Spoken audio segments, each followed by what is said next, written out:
Dito, tutok. Yan. So guys, iisipin lang natin ang baril to. Ganon din guys. Tataas ang kamay. So, parang dito ka siya. And then, ganun yung kamay. Tapos ikot ulit.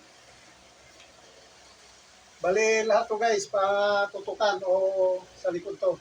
Kung hold upper, na baril o kutsilyo. Ganun pa pa. Ulitin ko guys. So guys, tingnan nyo mabuti. Tutok ang baril o kutsilyo. Yan guys oh. Ganyan. Puputok mo yan kung nagdidiretso yan. Pulupot sa leg niya, sabay ko ha. Salamat guys ulit. Good afternoon. Sana suportahan niyo po guys ang RP10, RP TV. Sana po guys ay follow and share and comment and like. Thank you very much guys. Salamat sa suporta sa araw.